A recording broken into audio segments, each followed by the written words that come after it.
On paper, Draculus should be the perfect Transformer for me. A Universal Monsters Dracula crossover with Transformers? Sign me up immediately, and I'd like to hear more of your ideas in the future. It definitely ranks up there with crossovers I'd like to see, right up there with a crossover with Shakma, or even something totally unrealistic like a crossover with something Hasbro has no interest in, like Transformers Animated. Couple that with the fact that he turns into a bat, and that I have a bat shelf. It felt like a natural way to part me from my cash. It's just, you know, Draculus is a retool of Titan's Return Mindwipe, which was a little disappointing to see, even though I don't have a particularly better solution other than a brand new mould. See my review of Convobat for details, but the Mindwipe mould just didn't perform for me. He's a favourite character of mine, but the toy just underwhelmed. That bat, despite the head sculpt, it just felt very poorly realised. Still, including Convobat, this is my third version of the mould, so they've absolutely got my number. The actual robot mode is fantastic. He's a very dapper fella. I do like the white cuffs and the collars. It's very chic.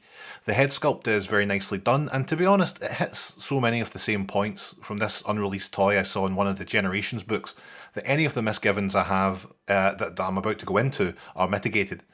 I don't talk about packaging that much, but this is pretty swish. The outside is pretty standard with some lovely artwork, but inside we have this VHS motif. I don't really associate Universal's Dracula with VHS necessarily, but a coffin-shaped box probably would have been cool. But this is still a really nice touch.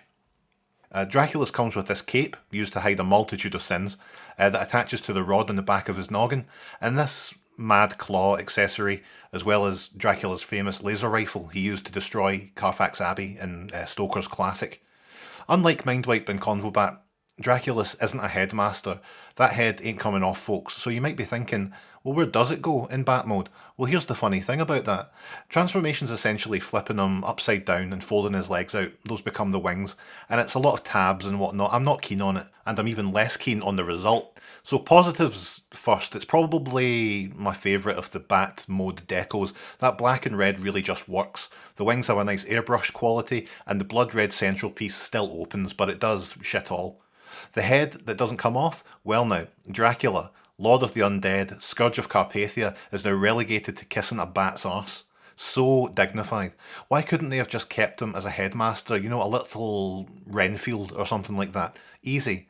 Still, the cape is used here to hide this horrific situation. You deserve better, Count. The accessories can then be slotted together and up thermometer lane to work as a kind of tail. It makes balancing easier, but it's not winning any beauty prizes. So yeah, it's a mixed bag for sure, but ultimately the theming and the robot mode make Draculus a purchase I don't regret. Those folks at Hasbro, they're the real bloodsuckers, am I right? Well, no more. I've learned my lesson this time. Hold on, that's my phone. Hello? Hi Gav, it's Nick from Toy Food here. I've just opened up another box of donations and we've got one of those oversized knockoffs of Titan's Return Mindwipe here. I just thought you might be interested. Yes.